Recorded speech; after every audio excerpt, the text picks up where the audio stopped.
बरसाने वारी कीजिए। राधे राधे। श्रावण मास का परम पवित्र महीना। श्रावण मास में भगवान शिव पार्वती सहित पृथ्वी पर आकर सृष्टि का भार देव उठनी एकादशी तक संभालते हैं। इसलिए श्रावण मास में शिव का पूजन बहुत अधिक महत्व रखता है। श्रावण मास पूर्णतः भगवान शिव को समर्पित है। श्रावण मास में श्रवण का बहुत अधिक पुण्य फल बताया गया है।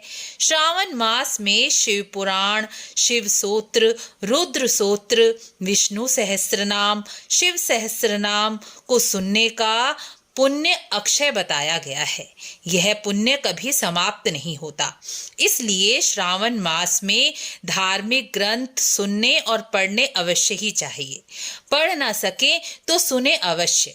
श्रावण मास में शिव पूजन के बहुत तरीके बताए गए हैं। श्रावण मास में शिव पूजन के बहुत नियम हैं। उनमें से कुछ नियम मैं आपको बताती हूँ। आप अपनी सामर्थ्य अनुसार कोई भी कम से कम एक नियम धारण करके भगवान शिव को अवश्य ही प्रसन्न कर सकते हैं। श्रावण मास में शिव पूजा से जीवन में आने वाली बहुत सारी समस्याएं, बाधाएं और कठिनाइयों से हमारी रक्षा हो जाती है।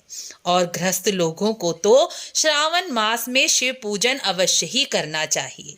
जो साधक या गृहस्थ वैष्णव हैं, भगवान विष्णु ठाकुर जी को मानते हैं, उन्हें भी श्रावण मास में शिव पूजन और शिवलिंग पर जल का अभिषेक अवश्य ही करना चाहिए। क्योंकि शिव पुराण में स्वयं भगवान शिव कहते हैं, जो विष्णु की पूजा करते हैं और शिव की पूजा नहीं करते, या शिव पूजन तो करते हैं लेकिन विष्णु की पूजा नहीं करते, अर्थात शिव और विष्णु में भेद मानते हैं, या यह मानते हैं शिव बड़े या विष्णु बड़े, वह करोड़ों वर्षों तक नरक में पड़े रहते हैं। इसलिए भगवान शिव और भगवान विष्णु में कभी भी भेद नहीं करना चाहिए।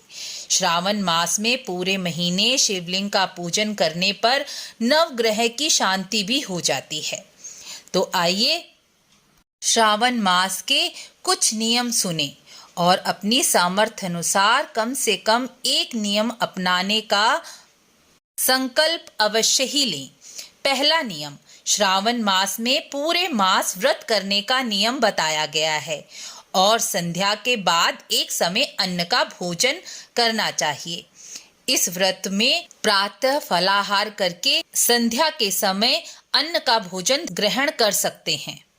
जो पूरे मास व्रत नहीं कर सकते, वह श्रावण मास के सोमवार का व्रत अवश्य करें। यदि आप श्रावण मास में 4 सोमवार का व्रत नहीं कर पा रहे, तो श्रावण मास कृष्ण पक्ष की शिवरात्रि का व्रत तो अवश्य ही करें। यह व्रत श्रावण मास के सभी सोमवार के व्रतों के बराबर है। शिवरात्रि का व्रत करके आप पूरे मास सोमवार के व्रत का फल प्राप्त कर सकते हैं। दूसरा नियम, श्रावण मास में कोई भी एक नियम ग्रहण करें, जैसे पूरे श्रावण मास शिवलिंग में गंगा जल या पंचामृत से अभिषेक करना, या शाम के समय यानी प्रदोष काल में शिवलिंग पर दीपदान करना। यह दीपदान अत्यंत श्रेष्ठ बताया गया है। शिव पुराण के अनुसार प्रदोष काल में शिवलिंग के आगे दीपदान करने वाला मनुष्य धन्य धान्य से संपन्न हो जाता है। तीसरा नियम, श्रावण मास में शिवलिंग पर 108 वस्तुएं चढ़ाने का विशेष महत्व बताया गया है। आप अपनी सामर्थ्य के अनुसार कोई भी वस्तु, जैसे 108 चावल के दाने, 108 चने की दाल, 108 फूल, 108 बेलपत्र, 108 मूंग के दाने, जो भी आप चढ़ाना चाहें, उसका महत्व बहुत अधिक बताया गया है। 108 वस्तु अपने हाथ में लेकर नमः शिवाय का जाप कर अपनी मनोकामना भगवान शिव के आगे कहकर शिवलिंग पर वस्तु चढ़ा दें, फिर जल चढ़ा दें। यह नियम बहुत ही श्रेष्ठ नियम माना गया है। श्रावण मास का यह नियम पालन करने से मनोवांछित सभी कामनाएं पूर्ण हो सकती हैं। आप अपनी कुंडली में चल रही महादशा या अंतरदशा जो आपको बहुत कष्ट दे रही है, उससे संबंधित वस्तु भी 108 वस्तु शिवलिंग पर चढ़ाकर उस महादशा या अंतरदशा में मिल रहे कष्टों से मुक्ति भी प्राप्त कर सकते हैं। श्रावण मास में श्रावण महात्म्य की कथा भी अवश्य ही सुननी चाहिए। जो व्रत नहीं कर सकते, पूजन नहीं कर सकते, कोई नियम भी धारण नहीं कर पा रहे, तो वह श्रावण मास महात्म्य सुने, शिव महात्म्य सुने, श्रवण करें, श्रावण मास की कथा सुने। श्रावण मास को इसलिए भी श्रावण मास कहा जाता है क्योंकि इस मास में शिव महिमा सुनने का ही विशेष महत्व है। इस मास में श्रवण करने से पुण्य अधिक हो जाते हैं, इसलिए भी इसे श्रवण मास यानी श्रावण मास कहा गया है। इसलिए जो कोई भी नियम लेने में असमर्थ है, वह श्रावण मास का महात्म्य सुनकर अपना कल्याण अवश्य ही करे।